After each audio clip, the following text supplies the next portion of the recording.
Welcome back, everyone, to Mostly Car Stuff, a podcast about, well, mostly car stuff. I'm Garrett Weinzierl, and joining me, as always, is Mr. Patrick Jester, a.k.a. Octane Pro. How you doing, dude? It's been a little while since we've done one of these. Oh, it has been, and just when we think we're going to get one in, then something comes up or vacation happens. And this has worked out perfectly, actually, that we were able to fit things in tonight. We were kind of discussing it the other night, like, when are we going to do this again? And it's like, Monday, let's go. Yeah. This is a very experimental podcast for the two of us. We keep trying, seeing what works, especially schedule-wise. It's kind of whenever we have time to do it, which is why it's the most infrequent podcast that I do at the moment. But yeah, and this is actually my first night trying to podcast with my standing desk, which is not car things, but oh boy, it's more standing time, so I can spend more time sitting in my car. Pretty much. That's the goal. That's actually not the only reason I got it, but yeah. So if I'm bouncing around, if you're watching the video, that's why.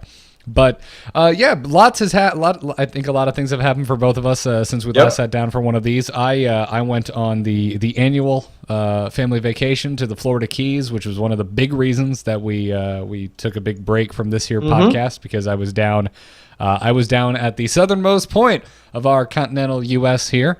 Rough life, but somebody in the group has to do it. Oh yeah, absolutely. It was. I will carry that burden.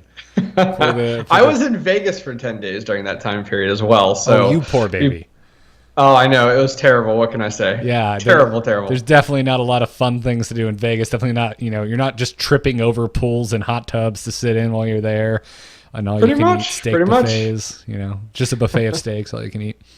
So how was Key West though? Oh, it was as always. It's a good time. I always loved going there, and part of the reason we didn't plan for a show afterwards is I was like, I'm not gonna drive. I go to Key West every year, and the last thing I ever do is get into a car. The island is not even 2 miles wide and just over 4 miles long. It's a tiny little island. You can just walk absolutely everywhere, and considering the amounts of bars peppered all throughout the island, no matter where you're walking is honestly typically, especially if you're there vacationing, it's usually your best option, your safest, most legal option that you should be doing. But this year I did something different. I actually rented a car just for one day to drive north of Key West, because there's nowhere else to go. It was a Prius, wasn't it? No, it was not a Prius. No, it was not a Prius. That would have been fun. I haven't been in a Prius in almost 3 years. But you missed it. Come on now. No, I don't. I did miss having a hatchback. For a recent home goods trip. But we rented a Camaro, one of the new Camaro convertibles. Sadly, it was not an SS. Nor was it their 4-banger turbo model. It was the base ass 6-cylinder Camaro convertible, which it's always fun to go rent a car, and it's definitely fun to drop the top and drive north. We went up to the Bay Honda State Park, which is a big beach park in the Keys. And then that's been nice though. I mean, those things are really big, at least from my perspective. Like, they're a big car, and the fact that you actually had the convertible is pretty sweet. I wonder if it was an RS. It was. It was. Okay. Yeah, it seemed like it was. I don't know my Camaros extremely well, but it seemed like it was the most base model convertible you could probably get. It didn't have the leather interior. It was cloth seats, automatic with the worst paddle shifters ever. You hit the paddle shifter. I want to get more out of this car. Yeah. Come on. Basically, what you do if you rent a Camaro RS is hit the paddle shifter, count to 3, and eventually it'll change gears after you count to 3. And it had no go. Oh my God, it felt so slow after now owning an 8-cylinder. And I remember back in college thinking my 2007 6-cylinder Mustang was a quick car. How far you have come. Yeah, how perspective's a fun thing, but it's still a good time. Obviously, drop the top, drove with the Bay Honda. After that, decided, well, we still got the car all day, and it was so hot that we decided to call a little early. What else are we going to do? Well, the 7-mile bridge isn't that far north of Bay Honda, so we figured let's go drive very cool over the 7-mile bridge. So we went and did that, And obviously, it's not the most thrilling drive in the world because it's mostly just a straight line for 7 miles. But the view, man, I mean, to the right and to the left, it's just nothing but water. Well, if you're heading north on it, to the left is mostly water and a decrepit old 7 Mile bridge that they blew up in True Lies with Arnold Schwarzenegger. Oh, okay. I didn't know that. Good to know. Yeah, they shot on that. But it was really cool. I had never driven on the 7 Mile bridge before. I had ridden over it many, many times, but never driven myself. But really, at the end of it, I was just, of course, even though it's not an SS, but I couldn't help but compare the Camaro to my recent purchase of a 2015 Mustang, and I don't regret it at all. I couldn't see a damn thing out of that Camaro with the top up. My God.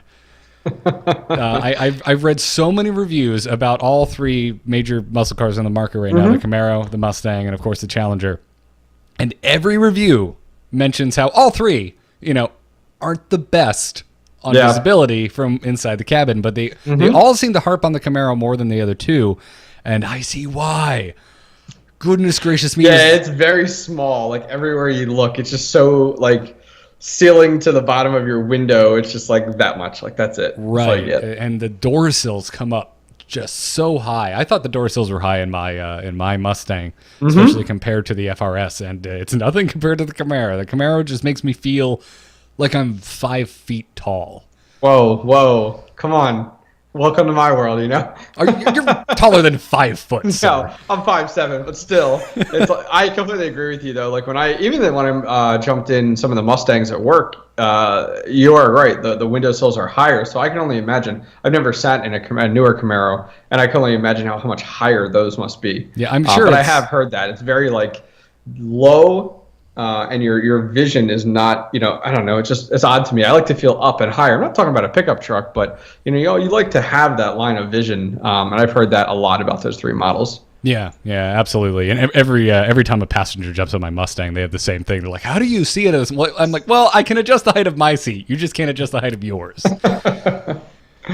That's funny. Yeah, good. Still a good time. Still a good time. But hey, if you're gonna go buy a Camaro, don't get the 6-cylinder. Oh my lord. Nope. Yeah, don't not do that. Not a peppy time at all. Like even Katie jumped on and she's just like, the FRS has more go than this. What is wrong with this car? It's a rental. Come on now. Yeah, true. Very true. But how was Vegas? What were you up to? Vegas was good. I was out there for business, so it wasn't just all play. But business for you is still cars. I know. I'm in the automotive industry. So what can I say? My company's opening a facility out in Vegas, a huge facility actually. And so I was out there representing the tech side of our business, and I was out there for 10 days. I drove an F-150, of course, Ford, the entire time. And I know, right? He's like, yeah, Ford fanboy. And it was nice. But I wanted to comment on just the out in Vegas. There is a massive amount of Mustangs. But there is even an incredibly more amount of Challengers. Challengers are everywhere. Like, I would see them at a red light 3 at a time.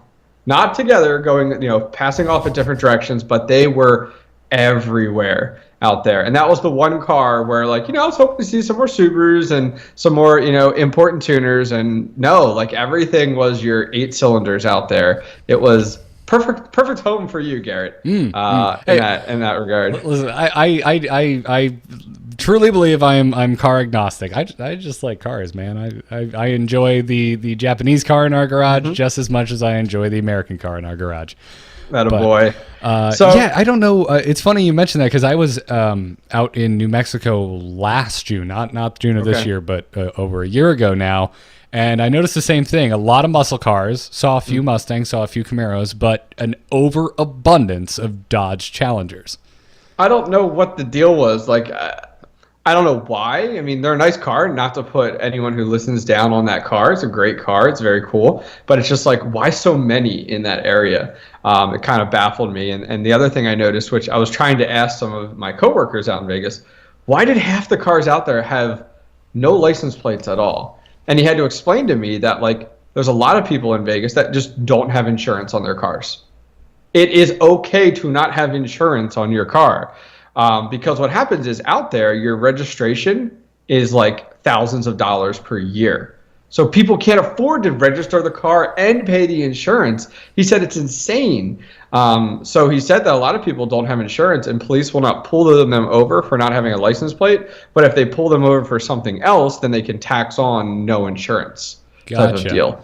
But it was just so surprising to me because I was like, that doesn't fly on the East Coast. No. Like, you don't have a license plate, you might as well send up a beam of light, like, come find me now. It doesn't fly on the West Coast either. The only other place I have lived is Los Angeles, and that's not a thing out there either.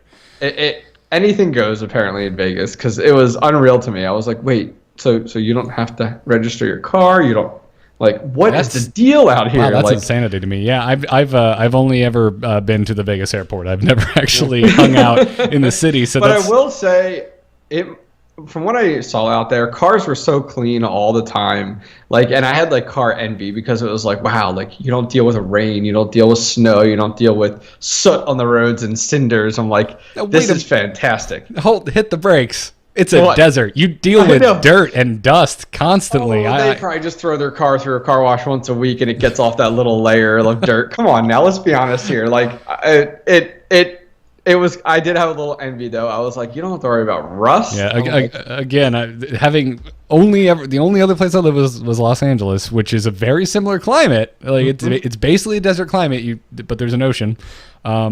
I think it was the dirtiest my car ever was because it was always dry and there was always dust and you never had the rain come by and keep the what is in the air in check. That is true. You probably have to go through like a car wash or rinse off with a hose at least to get that layer off. So that makes sense. That being said, I didn't have a black car. Now I have a black car, and in Florida, that thing constantly looks dirty because it's always raining. It's always raining, and unless I want to wipe it down with a towel every time I come home, it's not going to look clean. So. Other than that, more recently, changed my oil in my car. So I do that myself every 3,000 to 5,000 miles. I use 10W30. It's a Valvoline racing oil. I love it. It works really well, synthetic. I do it right here in my garage.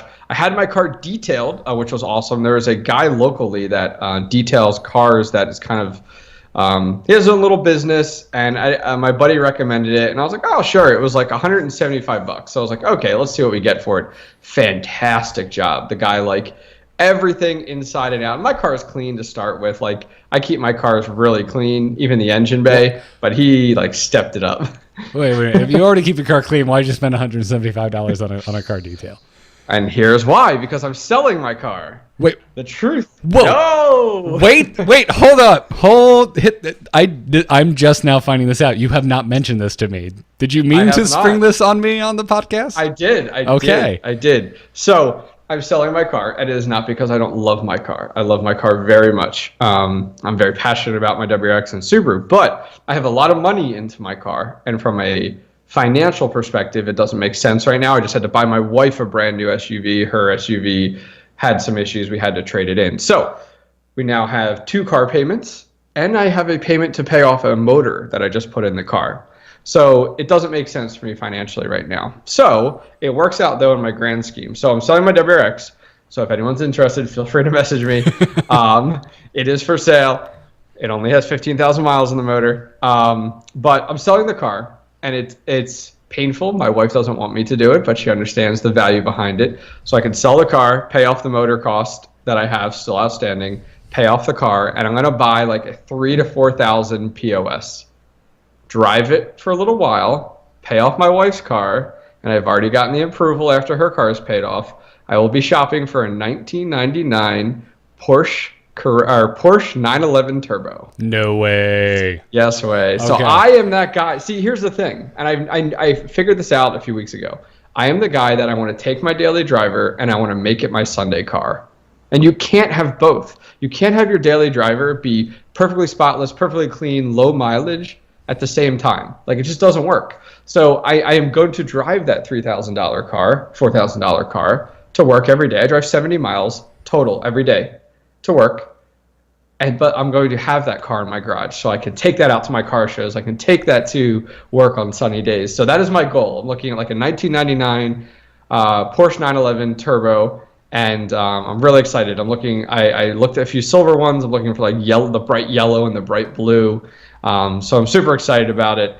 And granted, we're about a year off, but it's still planning for me. Like I can start looking, I can start figuring out what I want and everything. So All right. that is my next step. All right, real talk time. As excited as I am for your future 911 Turbo, I am actually more excited about your $3,000 to $4,000 PO. Like, cause you still have to find something fun for $4,000, right? Yep. So now is the podcast for like the next month or so going to be find a fun car for $4,000? Yep, it's going to be the challenge. Because I am so into that. It's gonna be like, okay, and here's the thing, you know me, I don't mind flying to buy a car, I don't mind traveling to buy a car, so it will be interesting. Done. We're gonna find something in Florida so that you can come and visit me and we can shoot some stuff on location. I like it. That would be tons of fun. So that's my plan right now. That's kind of the avenue I'm going. It's so funny because like Garrett and I have flipped. We were discussing the whole car buying experience, not too long ago with Garrett, and now it's like, all right, now I'm selling a car. But now my biggest challenge now is actually selling my car because I'm in this weird situation, and a lot of people might, as car enthusiasts, recognize this. I have a car. The body and the trans has 68,000 miles on it, but it's from 2005. So it's a 12-year-old car, has low mileage for the year. It's in great condition, inside and out. Even the interior still has the original floor mats in it. Like, that is how good condition it is. But it has 15,000 miles on the motor. No website. Like, I looked at Auto Trader, looked at eBay, looked at Craigslist. Nowhere can you list to say anything like that. Where like, oh, the motor has 15, but the body has 68.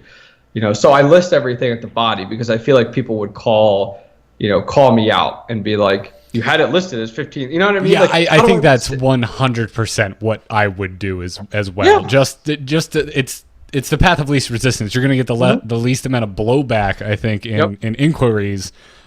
Just show what's on, because your odometer still reads that, right?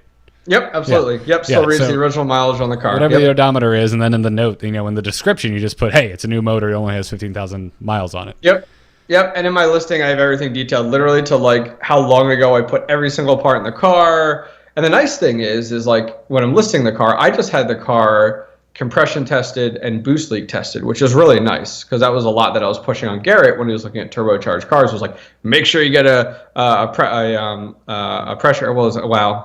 compression test. I'm like, completely forgot that. But yeah, so that's all done and ready to go. It was just dyno tunes, so all that's done too. So we'll see how it does.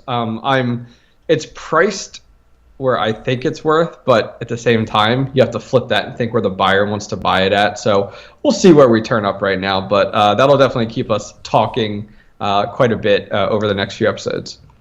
Awesome. Well, I'm excited. Like, just off the top of your head, what do you think you're going to find for $4,000 that won't I don't know. I don't know. You're going to go get like an old Nissan? A buddy of mine found out about this, and he linked me like everything in the world. And I'm like, okay, there's one thing. It can't be stick. And here's why. Because my wife can't drive stick, and it has been painful to have my car and my wife not be able to drive it. But, wait, no. I know, right? But trust me. Trust me. She already has an automatic vehicle. Oh, she does. She does. Right. Once in a while, it's like, hey, I take my car, and yeah. So we'll see. We will see. I won't pass it up if a great opportunity presents itself because I don't mind trying to re-teach my wife how to drive stick. I tried to teach her on my second WRX I had years ago, and it just wasn't a good experience to try to teach someone how to drive stick on a turbocharged car. It just was a lot of stalling and me being concerned for my transmission. But if I get something that's like $3,000 or $4,000, I'm like, dude, you can take that thing out, rip that sucker apart, whatever you want to do. Yeah, just beat on it. So it'll be fun. It'll be fun because, like, man, I cringe when I drive my car now in like the rain and the snow. Like, so it will fit well. So should be a lot of fun. All right, I dig. I'm excited. I'm excited to see what you land on. Yeah. Well, fantastic. We don't really have a big news discussion today, but I would be remiss if we didn't talk about a little bit of the Mustang news that has popped up since we last recorded. A lot of this is old news by now, but but sat down for today and I was like, what have we not talked about on the 2018 Mustang? It turns out we actually haven't talked anything about the 2018 Mustang on this here show. And since we last recorded, quite a few things have come out about the 2018 Mustang, including the pricing. GT is going up in cost by almost $3,000, whereas the EcoBoost is actually dropping in price by about $600. I think it's to fit into the market and compete with the market, to be honest with you. Especially the EcoBoost as well. But yeah, I'm excited about it. The new 2018 Mustang, of course, like around my company and the business and the industry I'm in, it's a big talk of the town right now. There's actually the one guy at work, video personality. He has a gorgeous like 2016 Mustang. I think you might have seen it. It's like red, white, and blue type of style. I think I've seen YouTube wallpapers. He is he's actually sold that one to someone out in they were out in, was it Minnesota, at some big Ford event and sold it there because he has a 2018 on order right now. Okay. So it's ridiculous. I'll let you get into all the details, but the 2018 Mustang is ridiculous. So overall, I love everything I am hearing and reading and seeing with the 2018 Mustang, except for the front end. I don't like the front end, and it bothers me a lot. It really bothers me. Does the transmission bother you? The transmission? It's a 10-speed automatic transmission. If you get the automatic, yeah. Yes, hence why it's so fast, though. Right, exactly. Yes. So I think part of the price hike is the fact that the 2018s are getting an extra 25 horsepower, so that's bringing it up to 460 advertised horsepower stock, which is that's crazy to me. Oh yeah, a few bolt-ons and you're at 500. Like, yeah, it's ridiculous. It's like, throw in a few bolt-ons, throw in a tune, and 500 horsepower, no problem. And then you take your little 5.0 badge, you get rid of the point, and you add another 0, and you're good. That is so true. That's pretty cool. That's all you have to do. Which explains the price hike to me. And then also, the thing I like about the 2018 is, first off, RIP 6-cylinder gone. No more 6-cylinder Mustangs. Just EcoBoost or 8-cylinder. Those are your only two options. But whether you get an EcoBoost or whether you get a GT, it doesn't matter. They are all getting the fun stuff. They're all getting line lock, and they're all getting a new drag strip mode. So if you have your 10-speed automatic with this drag strip mode, Ford is advertising that the 2018 GT will hit 60 miles per hour in less than 4 seconds, courtesy of 10-speed automatic and drag strip mode. That's pretty impressive. I'm eager to see what they do in first gear with all that torque, though. As you know, as a GT owner, how are you getting that in 4 seconds without spinning or getting a few little chirps in there? Yeah, quick fun story though. I did take my car and just have a quick look over by Ford, and they were like, "Well, let's take a look at these tires. Oh, your 2 rear tires are at 1 on the depth scale. They're out. They're just dead. I need new tires immediately." So. Once I rotated the fronts to the back, it's been a lot more fun to take that car for some first gear pulls. But anyway, yeah, it's crazy. This automatic gearbox. I mean, I've only driven of the current generation Mustangs. I have only driven an EcoBoost with an automatic gearbox. Oh wait, no, never mind. That's untrue. I did test drive a GT before I bought the manual. So never mind. I've driven them both. But I distinctly remember the EcoBoost just seeming like, again, super slow. The paddle shifters are awful.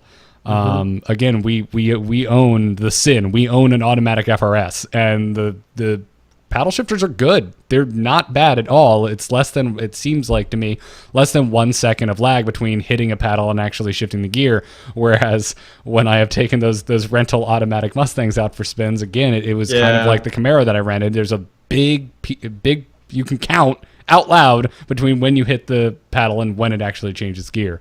So, I mean, Dodge has just been eating their lunch with their automatic gearboxes. So I'm actually excited. I'm not going to go and trade in my 2015 immediately and go get an automatic. But if you're going to get an automatic, it's awesome to hear that they're finally trying to stay competitive in a world where we now have very impressive automatic cars. Yeah, this is quite unique because, in the past, as a car enthusiast, it's always been like, you always go the manual route. But now with the direction a lot of these brands are going, and the automatic transmission has been a talk regarding in the Subaru industry too, with the new WRX as well. And as time has gone on, those gearboxes have become so aggressive, and the seamless shifting. I mean, in the article that Garrett's talking about, they talk about the fact of so much time lost with a manual transmission, and that is how they're able to make their statements with their 10-speed. A 10-speed, literally, like you can't even take a breath without it shifting because that's how many gears it has to go through. So it'll be really impressive to see. I'm eager to see what some of these things put down stock in a quarter mile for your timings, especially right off the line. They're 60 feet numbers. I'm wondering, where that's going to be at, if they're claiming 4 seconds. So yeah, it's exciting. I mean, I think it's awesome to start to see these drag strip mode. I mean, that is screaming car enthusiast mode right there. Yeah. And I was just quickly doing some Google foo because I was like, I know one of the other muscle cars had a 10-speed first, and yeah, it's the Camaro ZL1 for 2017 had a 10-speed automatic, which are also very, very pretty cars. I have seen one in person, and it was a manual. So okay, but very cool. Yeah, new 2018 Mustang. Impressive car, and I love the new gauges. It's completely digital. You can customize the living heck out of the thing. That kind of stuff, for whatever reason, makes me very excited. I just wish I liked the front end more, but it'll grow on you. It'll be fine. It'll be fine. I want to see what they do in like another 3 years when they redesign it again or something. Yep. I'm always curious what the next Mustang's going to look like. So, anyways, let's move on to emails, which will be the meat of today's podcast. You can send your emails to mcarstuff@gmail.com. That is the letter M, carstuff@gmail.com. Chad writes in first and says, "Hello, Garrett and Patrick, not from France. I listen to pretty much all of Garrett's shows as my primary hobby is gaming. However, I am also a car enthusiast since about 18 years old. Awesome to see that we share many interests. I also play guitar, Garrett." Ah, sweet, Chad. One of my favorite guitarists is named Chad. Anyways, I mostly wanted to write in to share a bit about my car and to say I'm happy you guys have started this podcast. Originally sold my 2002 Acura RSX Type S and upgraded to a 2009 BMW 335i Coupe. If you're not familiar, this has the well-known N54 engine that has forged internals and the X35 platform that comes twin turbo. This was a huge leap, as I've always drive. I'm not sure what that meant there. Anyways, low horsepower and torque front wheel drive cars. Oh, there was not supposed to be a period there. Now I get it. Yep. Whatever the case. This is my first rear wheel drive and by far the most powerful car I've ever driven. It is an absolute blast and can be downright scary at times. Are you guys fans of BMWs at all?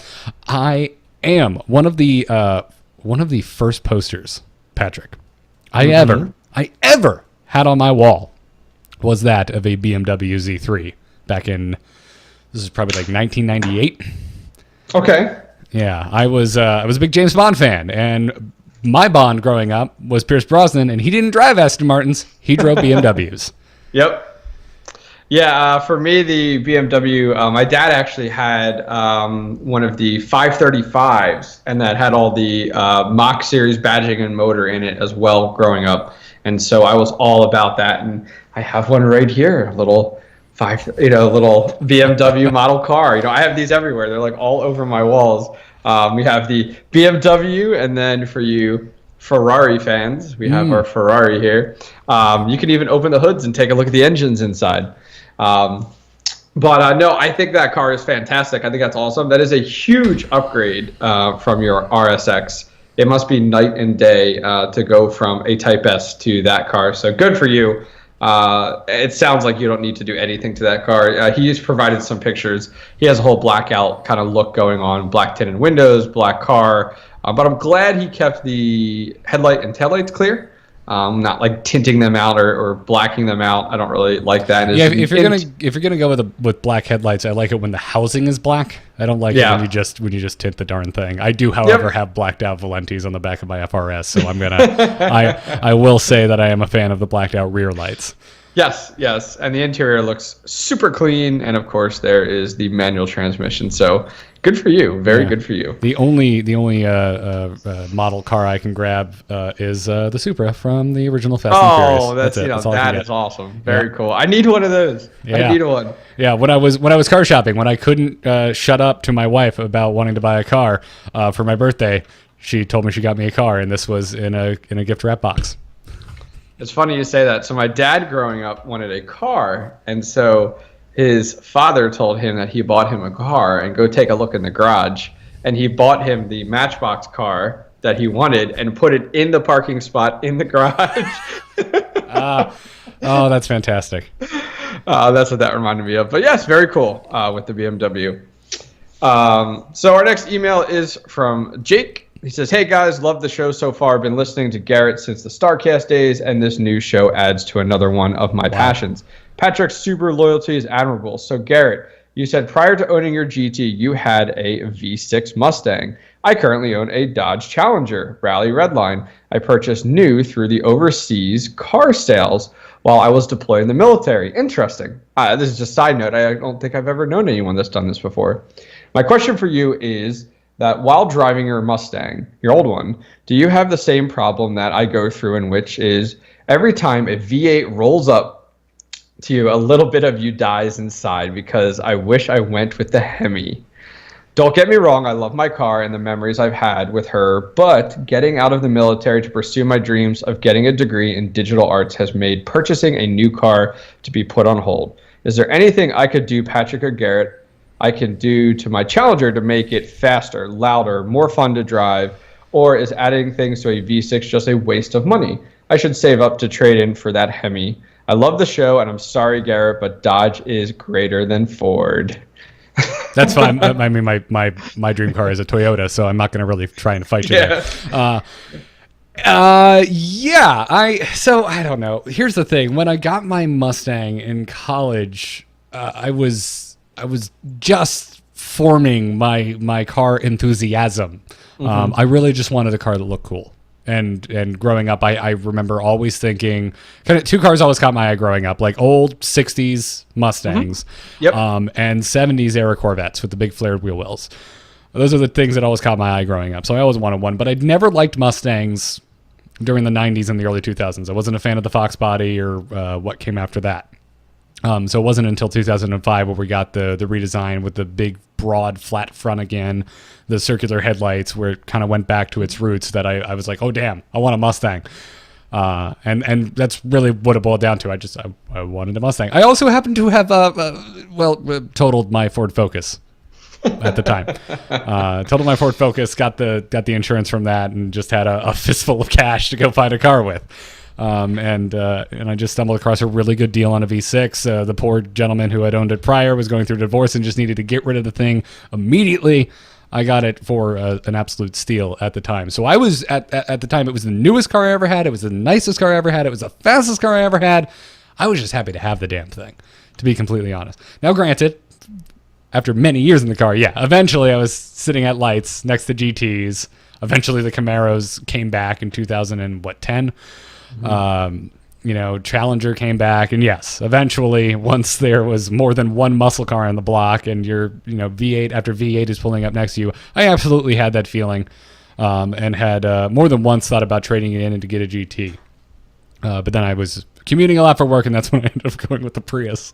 But practical. What Jake's going through, I mean, I think a lot of people do this. I think a lot of people who buy a V6 version of a muscle car as their first car, because and let's be honest, a lot of us, I think, do it just because of budget.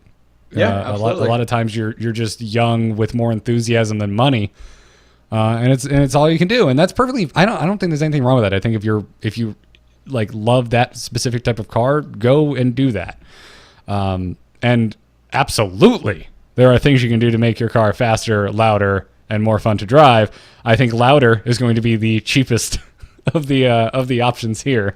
Yes, I mean, I wouldn't bother with the faster at this point, because he's already mentioned that he's eager to get something different. He wants to get that Hemi. So for me, it's like, think of the long game. Let's not spend a bunch of money for something that save that money, put it into extra payments on the car so you can get out of that car faster.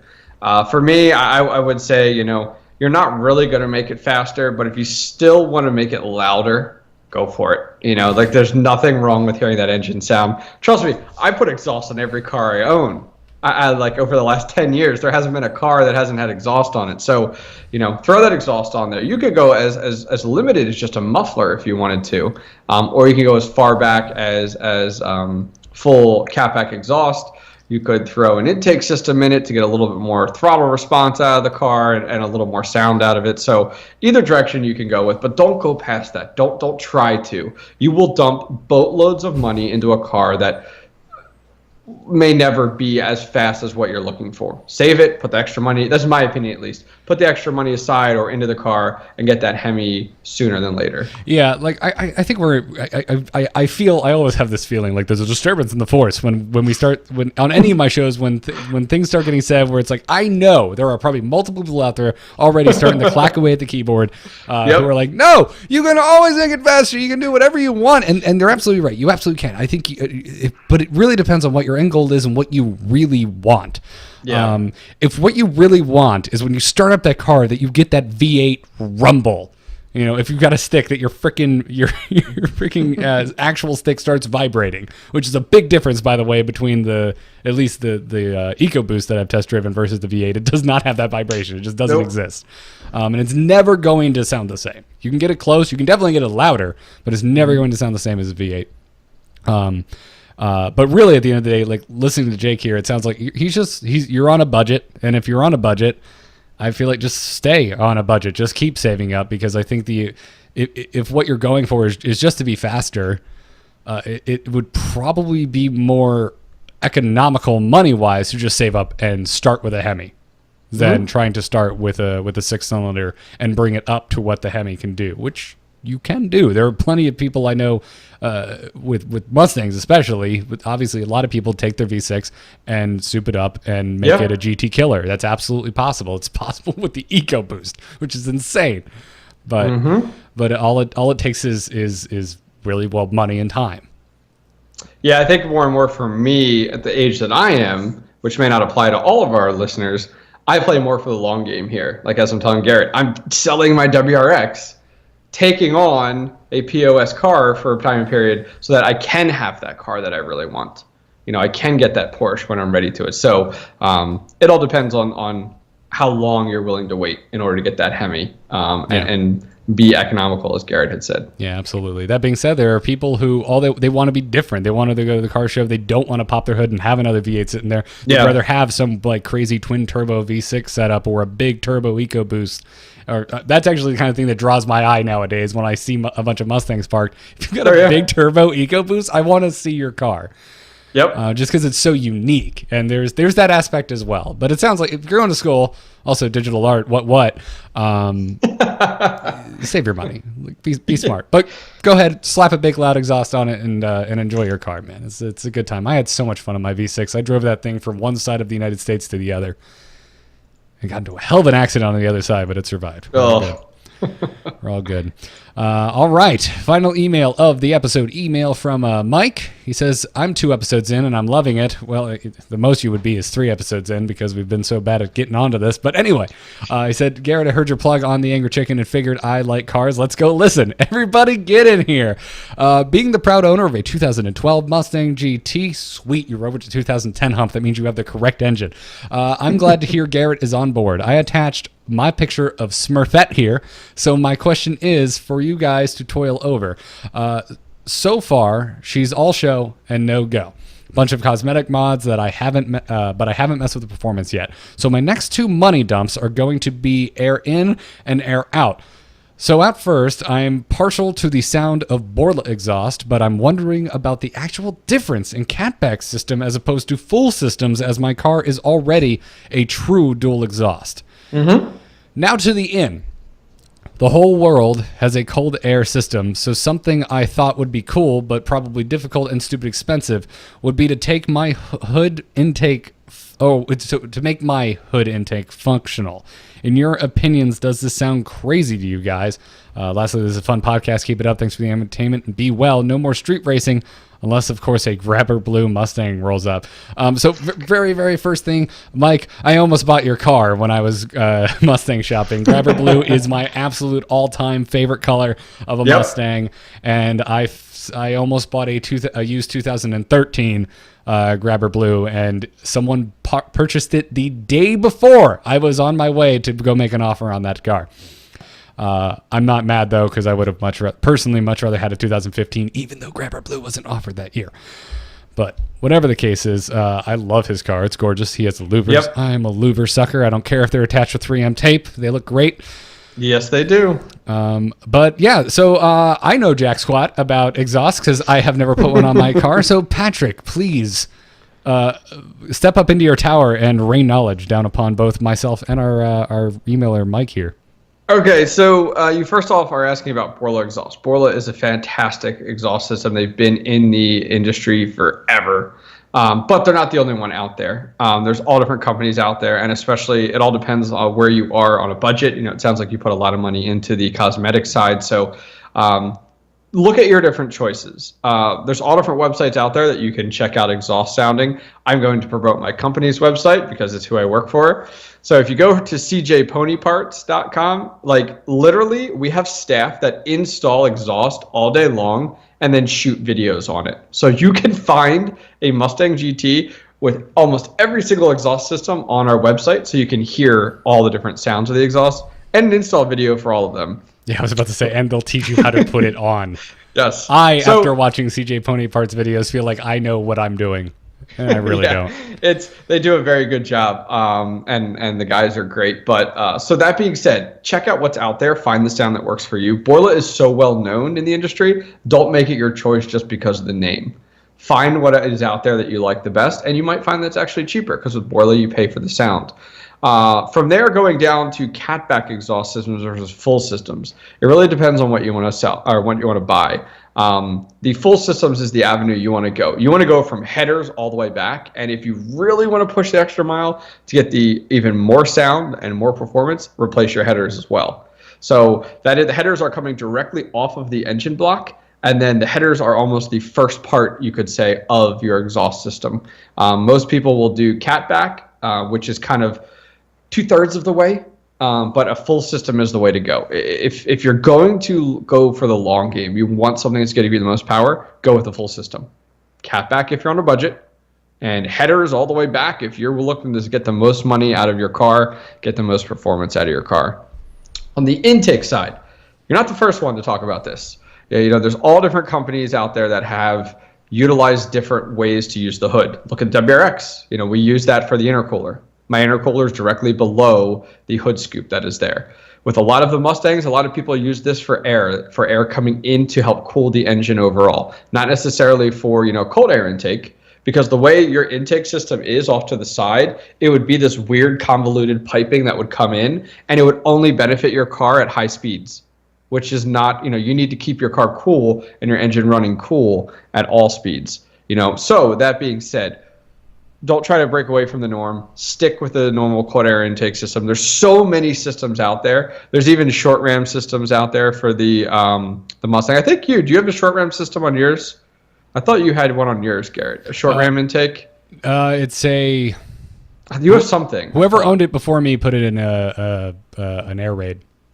Yeah, we had talked about it, I know, when you were first looking at it, and I went right to the guys that do the videos, and I'm like, is this system any good? They're like, yep, it's good. I'm like, great, keep it in there, Garrett. And more importantly, it doesn't require a tune. Yes, and that was the big difference. So, some cars are more delicate to performance parts. Like, you could have some bolt-ons, which your car's fine. They adjust, especially the new ECUs. They adjust to the increased air intake flow, and they're great. Or you could have cars like mine, which literally you, replace a pipe, and it's like, nope. Don't do anything. You need a tune. So that would be my recommendation. There is different functionality you can add for your hood scoop, but keep in mind when you're adding that into there, there's always cause and effect. It could cause, depending on where you live, a bunch of rain coming straight in there. For me, it goes right into an intercooler and just goes ahead and evaporates, and I'm good to go. So keep that in mind when you're looking, but there's all different avenues you could go with that hood scoop. Yeah, and if you're not dead set on the hood scoop, the Boss 302 intake manifold is compatible for your year of Mustang. Just saying. I'd have to bend over backwards to get to work for mine. Apparently, I have looked it up, and I guess the computer doesn't play well. Okay. But it can be done. People have done it, but it looks like way more work than newbie me wants to get into. But absolutely. Yes. But yeah, beautiful car, by the way. I love that color. I absolutely am I'm a total sucker for the grabber blue Mustangs.